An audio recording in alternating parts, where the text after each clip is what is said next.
Welcome back to the class with a name that is longer than this running joke has been. This week we are going to talk about,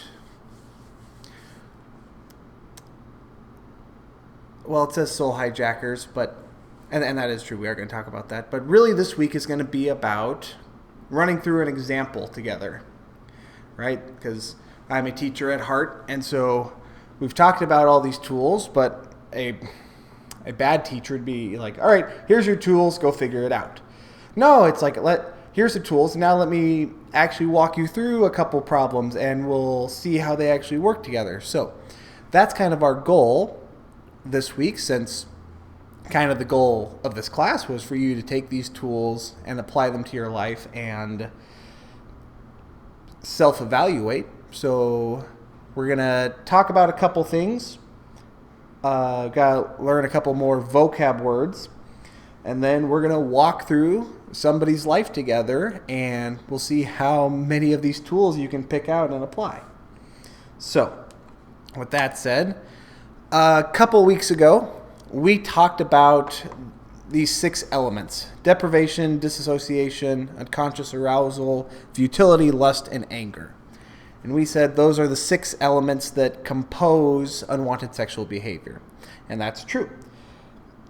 Before we dive into actually dissecting somebody's life, there's 2 other categories that we need to talk about. The first, our author here, Jay Stringer, because we're staying in unwanted this week, didn't actually really give a name for this first category, so I called it fuel. That's a sort of okay word. Really, the image in my head was kind of a river that's feeding a big lake. This is the things in childhood that contribute to your development and kind of your baggage. And then finally, the category of hijackers. And we'll get to that when we get to that. So, fuel. You guys should hopefully recognize a lot of these because we haven't gone over them officially together as a category, but there's things like dysfunction, which Stringer defines as overly strict fathers or disengaged parents not properly engaging with their children, which leads to abandonment, feeling left out, feeling alone, feeling like you have to handle problems by yourself. This one is a new one, triangulation. We haven't really talked about this. Triangulation is the category that an Oedipus complex would fall into. Triangulation would be any relationship that a parent has with their child that is unhealthy or inappropriate. They are having a relationship that is not parent to child, whether it is a stand-in for their spouse or a kind of friend-buddy relationship. It's not the proper parent-to-child relationship. And thankfully, we actually saw a really good example of triangulation earlier in this series. We had a story of a young man whose mother was suspicious of the father of having an affair. And so the 2 of them went on stakeouts to spy on the father to see if he was actually cheating. Now, I don't know enough of the details to determine if staking out the father was the proper way to go about discovering if he was cheating or not. I can say that including the son as part of that process was inappropriate. That was making him what's it called when you commit crimes together? A co-conspirator to her spying. So that was an example of triangulation. And then finally, we have things like trauma, which we've talked about, a fair deal, and abuse, which we haven't talked about abuse a whole lot, but hopefully everyone is reasonably familiar with them. I'm not going to go into either of them in great detail today. And that's our first category. All right? Pretty easy. Not too intimidating, right? These are all things that we've talked about pretty well in the past. So we're going to talk about the hijackers here in just a second. But before we do, I want to point out that everything that's on screen right now is technically not sin, right? The baggage that you inherit from your parents is not sin. And even the elements of your unwanted sexual behavior are technically not sin. If you might look down there at the bottom and say like, well, what about lust and anger? It's like, well, again, we're using our kind of expanded definitions here. And we had an example of Jesus using that same word lust to refer to his desire to spend time with his disciples.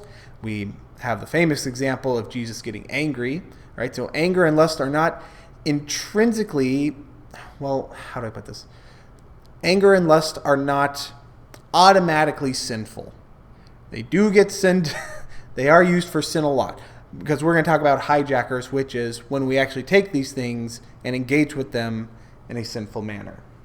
So, with that said, the first of our hijackers is resignation, which is hijacked futility.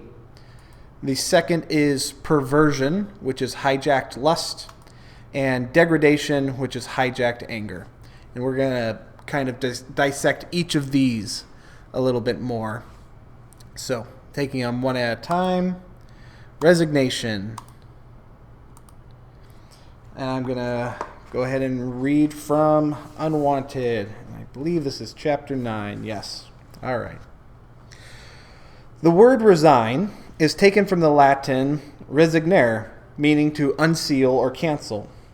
When we resign to unwanted sexual behavior, we are canceling, unsealing our commitments to being men and women of integrity.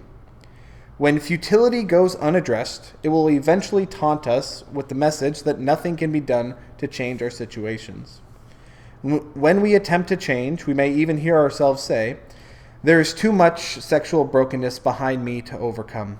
I am unwanted and beyond repair."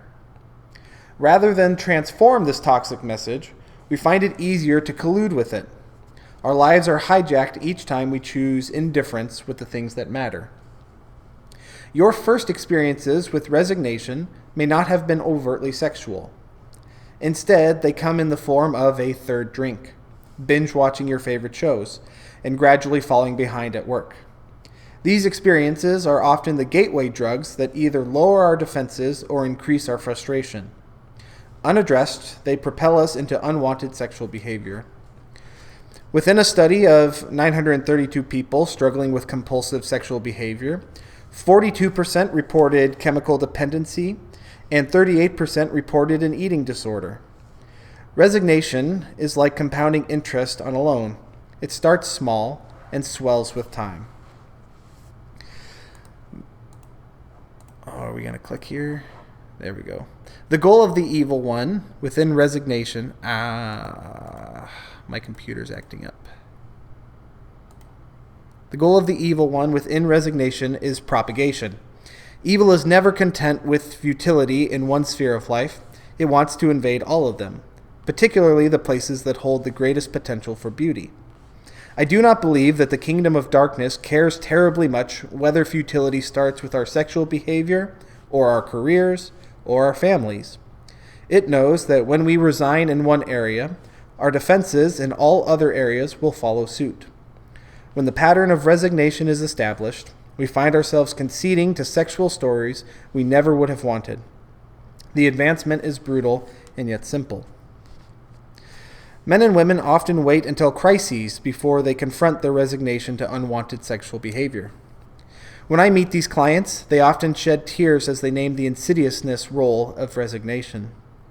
For some, the breaking point was their entrance into hardcore or child pornography. For others, it was their choice to solicit prostitution, and for others, it was the choice to begin an affair. These are heartbreaking yet remarkable sessions to witness. Their grief is the fire that thaws the frozen seas within. However, those who struggle the most to transform their sexual lives are not those who have fallen the hardest. It is those who have learned how to resign in small doses of unwanted sexual behavior over a lifetime. They have resigned not to sexual extremity, but to the occasional sexual struggle. Most often, they curate sexual struggles that likely will not cost them relationships or careers. The point is not to explode their lives, but to slowly deaden their heart's ability to believe that meaningful change could ever occur. If you want to know why you've resigned to unwanted sexual behavior, find out what life events convinced you that hope is pointless. That was resignation, which hijacked futility. So next is perversion, which is hijacked lust. And once again, we're going to kind of expand our definition beyond what you might immediately think of when you hear perversion. Once again, reading from the book. The word perversion is taken from the Latin word pervertere, meaning to turn around. When we talk about sexual perversion, we are referring to forms of sex and fantasy that have been turned around, spoiled from the original goodness God created. In Jewish tradition, a man will take the vow of Ona on his wedding day. Marriage and therapist Dr. Tina Sellers has noted 10 instructions within this vow that are of extreme relevance to our culture today. And I want to just take a quick aside and tell everyone that I made sure to put this on the screen because when I read this book the first time, I thought this vow was really cool. And then when I went back, I couldn't find it in the book. And so when I read through the book again to make this class, I was very intentional to highlight this section. So it's on screen if anybody wants to research it because it's actually fairly interesting. For our discussions on perversion, let's highlight 3 of the instructions of this vow related to sexual intimacy. Number 1, sex is considered a woman's right, not a man's. The husband is to ensure that all forms of sexual touch are pleasurable for her. That's a Jewish vow. Number 2, sex for selfish, personal satisfaction without regard for the partner's pleasure is wrong and considered evil. Number 3, sexual touch and intercourse were to be celebrated in joy and not in sadness, anger, disinterest, or self-interest. The vow of Ona offers a sexual ethic needed in our day. Think about what happens in our culture and marriages when sex is considered to be the man's right, when it is used without ensuring that all forms of sexual touch are pleasurable, or when it is used in anger or self-interest. Used in these ways, sex enters the spectrum of perversion. It turns sex away from intimacy in favor of entitlement. Dr. Robert Stroller, who was a psychiatric professor at the University of California in LA, believed that perversion was the result of an essential interplay between hostility and sexual desire. Stoller theorized that pornography and other sexual fantasies are vehicles that allow childhood trauma to be transformed symbolically into sexual power. He says that at pornography's heart is a fantasized act of revenge, condensing it in itself the subject's sexual life history, his memories and fantasies, traumas, frustrations, and joys. There is always a victim, no matter how disguised. No victim, no pornography. Whereas lust is characterized by a frenetic desire, perversion is driven by hostility. Few women and men I've worked with initially own the hostility in their unwanted sexual behavior. Instead, they say they are frustrated or lonely. But then they tell of being angry and upset with their partners, such as the case of the man who is angry at his partner for not wanting sex and uses porn after she falls asleep. Or the case of a woman who senses how devoted her husband is to his career, and in response begins an affair with her husband's college friend. Perversion occurs through associating sexual lust with the anger embedded in our hearts. According to popular pornography sites, each time men log onto the sites, they spend on average about 9 minutes using pornography. 9 minutes. Women spend about a minute more. It strikes me that if we truly longed for beauty, connection, enjoyment, and pleasure as much as people claimed, we would be spending far more time pursuing it. The evidence suggests something to the contrary. We pursue pornography not because we are pursuing beauty, but precisely because we prefer to consume and control it.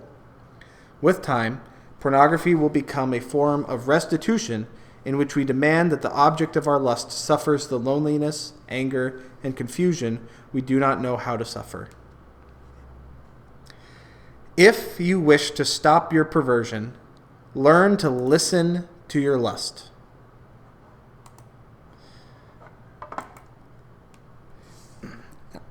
When you pay attention to it at a deeper level, sexual perversion can become your roadmap to healing.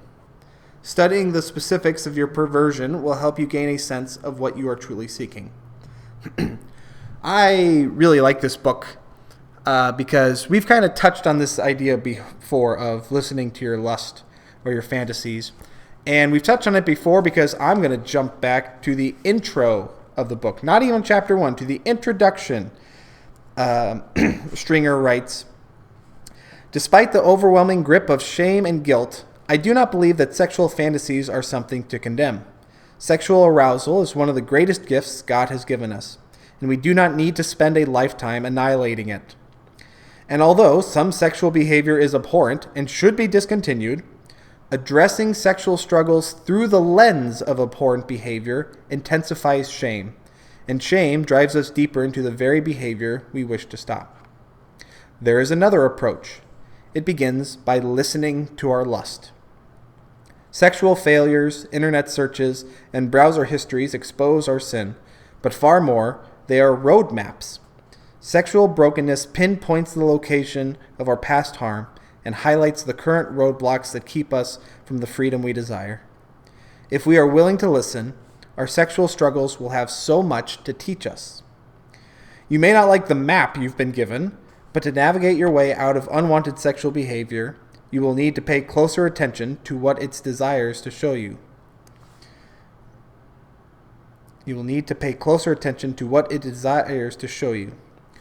One evening of deliberate curiosity for your sexual fantasies will take you further into transformation than 1,000 nights of prayerful despair."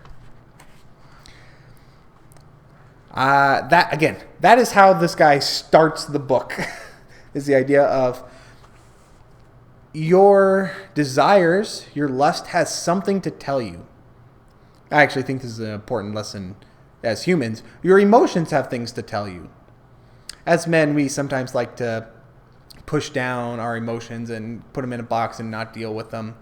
But your emotions are, what's the way to say it? Your spirit trying to tell you something about the world. Now, maybe sometimes they're wrong. Sometimes our emotions are wrong. But they're worth listening to sometimes and judging that on a case-by-case basis. All right. Moving on to our last hijacker here. Degradation, hijacked anger. Let me state unequivocally that I believe that pornography exists predominantly due to male violence against women. When masculine anger is sexually hijacked, it moves into degradation of the feminine. The origins of the word degrade involve reducing someone to a lower rank, particularly to punish someone. Although the use of pornography may involve the curiosity to see the beauty of the female body, it will move to be a hijacked desire to see women subservient to demands. Degradation functions on a spectrum. On one end, it is reducing a woman to less than a man, in which she quickly becomes a sex object. On the other end, a woman's body is defaced and punished in overt sexual violation. The fantasy world created in pornography and prostitution requires a woman to be reduced to an object or commodity. In pornography, a woman's rank as co-revealer of the image of God is reduced to a gender that exists to submissively serve the errant longings of men. I want to take a quick aside really quick. I should work on my grammar. The C.S. Lewis has a analogy that I really like. He's discussing the idea of one flesh as put forth in Genesis. And he says a husband and wife are to be considered as one organism. That's what one flesh would translate to today. And you might think like that doesn't work. They're clearly two people. It's like, well, they are two people. And he says they are one flesh in the same way that a violin and a bow are one instrument, or a lock and its key are one mechanism. These objects are functionally worthless without their other half. A bow without a violin is not much use. A violin without a bow is not much use. And again, same thing with lock and key. All right? And this is going to touch back on the issue of pride. Men are not the revealers of God's image, and women are helpers. We only both properly reveal the image of God together. In pornography, a woman's rank as co-revealer of the image of God is reduced to a gender that exists to submissively serve the errant longings of men. This is why you have likely seen an escalation in severity of the pornography you watch. You may have started with a lingerie or swimsuit catalog, but pornography moves towards greater exposure, more loss of innocence, more subservience, more women, and ultimately more degradation. Pornographers know that men move from hearts of lust to demands to possess beauty and, if they stay long enough, the desire to see the bodies and faces of women degraded. The heartbeat of the pornographic world is to seduce men through their lust in order to offer them the ability to deface the beauty and life-giving power of women. I'm going to skip ahead a little bit here because he talks more about societal and systemic problems, which are real, and I encourage everyone to read the book, but it exceeds our kind of individual focus. All right, jumping back in. If male violence against women is prevalent in our intimate relationships and in our schools and organizations, surely it is metastasizing in the underground world of pornography as well. One of the most surprising findings in my research was that women sought out more aggressive, violent, and degrading forms of pornography. Women pursued porn that featured bondage and rough or aggressive sex at a higher rate than men. Former Google data scientist and Harvard-trained economist Seth Stephens David Outwitz also found this trend. He wrote, "If there is a genre of porn in which violence is perpetrated against a woman, my analysis of the data shows that it almost always appeals disproportionately to women. I was shocked by these findings until I began seeing them through the lens of male power and violence against women. The overwhelming key driver for female fantasies of aggression and violence was the desire to see someone else have more power over them. This included a desire to see someone older than they are, situations in which they were the less powerful one, or scenarios that made them feel as if they were being used." Now, there is a tremendous amount of mystery and complexity to female arousal, and I will make no attempt to definitively state a conclusion for why women pursue sexual violence and pornography at greater numbers than men. That said, there does appear to be an association between the sexual violation girls and women undergo and the pornography they later seek out. Research conducted by the Center for Disease Control and Prevention estimates that approximately 1 out of 4 girls will be sexually abused before the age of 18. And in one study of 9 schools, the Bureau of Justice Statistics found that 1 out of 5 women was sexually assaulted after entering college. Additionally, the average age of introduction to pornography is now between 8 and 11 years of age. These statistics give us a window into how men and women pursue violent pornography for different purposes. Whereas men tend to pursue pornography to find power over their shame and harm, women tend to pursue violent pornography to repeat their shame and harm. Our choice of pornography reveals the stories not only of the harm we've endured, but of the ways we attempt to reverse or repeat these dynamics in the present. The tragedy is that either pursuit ends in the degradation of women. just to throw this out here, I know we've talked about it before, but it's worth repeating. We've talked in the past about averages, all right? This is not saying all men behave this way and all women behave this way, but rather these are the patterns and trends that emerge, not that all individuals follow these rules. I say that because I'm sure there are men out there who use pornography to repeat their shame, and there are women who use pornography to find power over their shame. Moving on. Evil seduces us to degradation to eclipse the greater God-given longings in our heart. Pornography offers us an imitation version of the justice and rest found in Jesus alone. In pornography, a victim is chosen to suffer violation in order to offer the porn user revenge and escape. In the gospel, humanity chooses an innocent victim to suffer death. In Jesus' atonement, we are paradoxically offered the justice and rest we most desire. Both pornography and Jesus appeal to the deepest longings in our heart, but only one offers freedom. We can see, then, the effective idolatry taking place in pornography use. Rather than accepting the willing self-sacrifice of a God who offers to atone for our sins, we seek out an alternative sacrifice, a victim both willing and inadequate, and bring our lust and anger there instead. Rather than submit ourselves to a loving God, we have submitted ourselves and implicated ourselves in evil. Healing is one of the primary ways we take back the ground that evil attempted to steal. Such healing requires confronting our pursuits of degradation.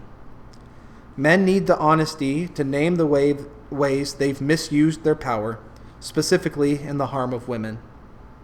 Women need the honesty to confront that much of their pull towards the degradation of pornography was driven by the abuse of men. All right. There is all our vocab words. It looks like a lot, but hopefully we all feel pretty comfortable with it.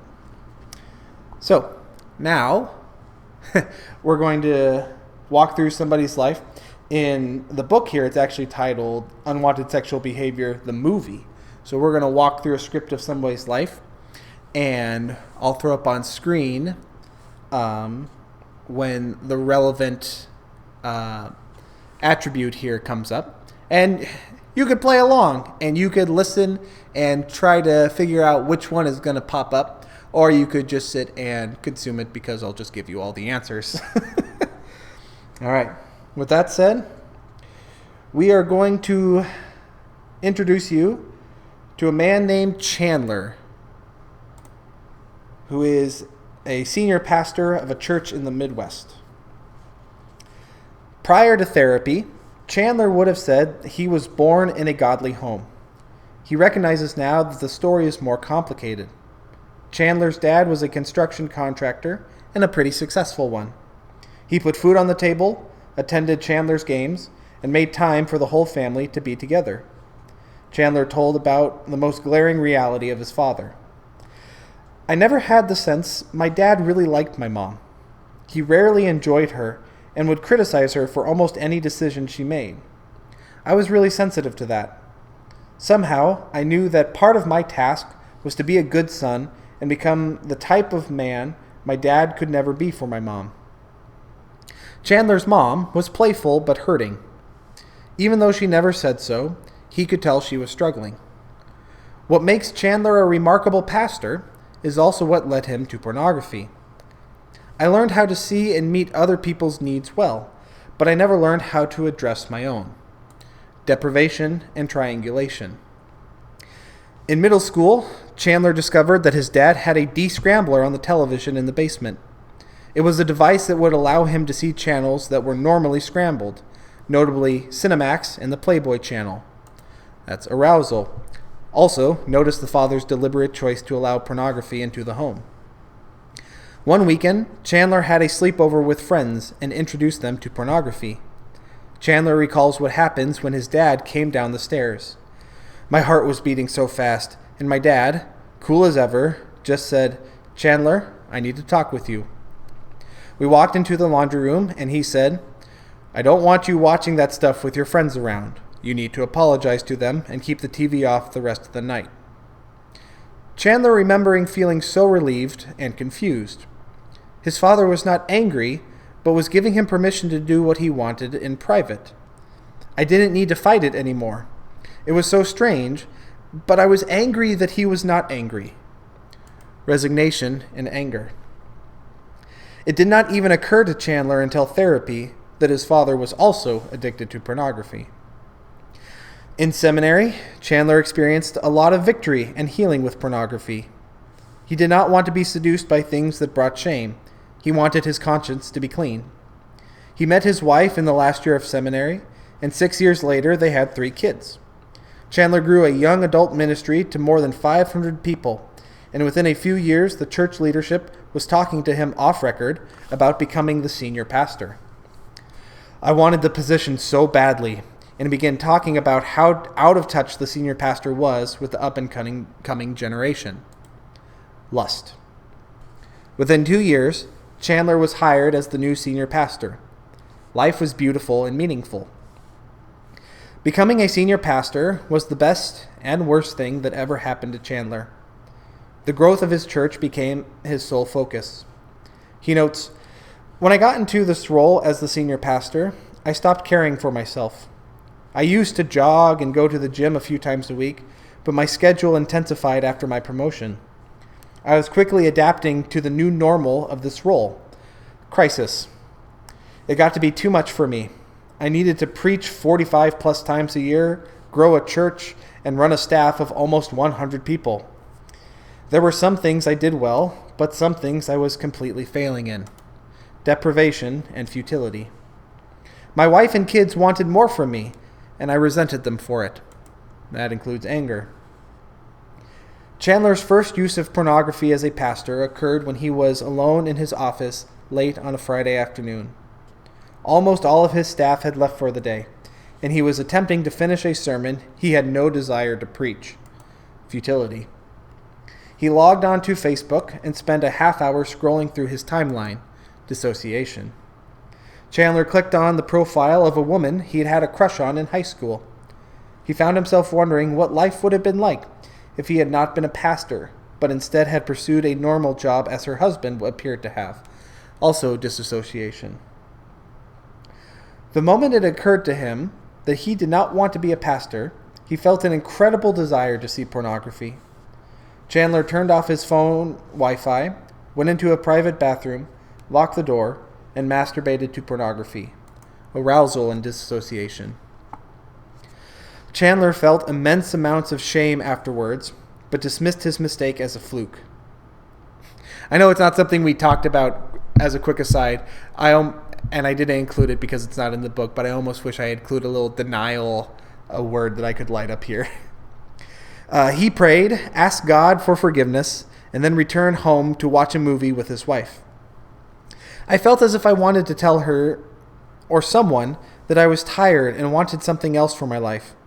I buried that feeling and thought it would eventually pass. Deprivation. 3 weeks later, Chandler was back in his office on a Friday evening when he decided to repeat his previous mistake. Arousal and resignation. As the months went on, Chandler felt increased amounts of resentment for all that his church and family required from him. Anger. He picked apart his wife for every decision she made and openly devalued other pastors in staff meetings for their incompetence. Also anger. Chandler felt trapped in his job and trapped in the growing involvement in unwanted sexual behavior. Futility. The worst night of Chandler's pastoral ministry was being in a private family bathroom looking at pornography that repulsed him. Perversion and degradation. I was so ashamed.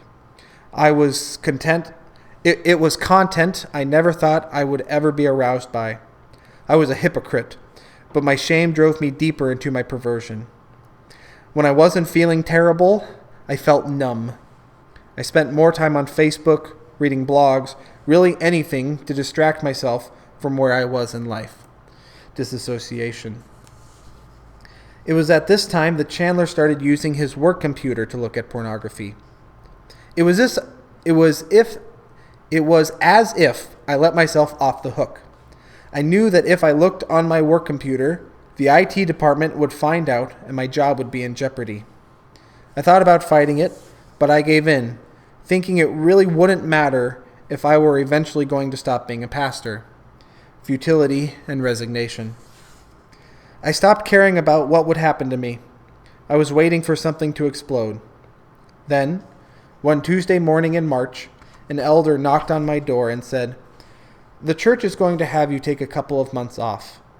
We need to talk."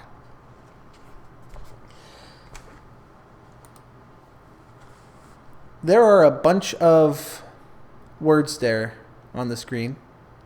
If you're listening to this at home, I would encourage you to take a screenshot or write some of them down. I'm hoping that our example there was a good example of how to walk through the different stages and events in your life and try to name what's going on in each of them. And maybe if you can't, then maybe it's not relevant to your unwanted sexual behavior. Or maybe if you can't, it's because you're in denial. But maybe it's worth trying. So that is where we'll stop tonight.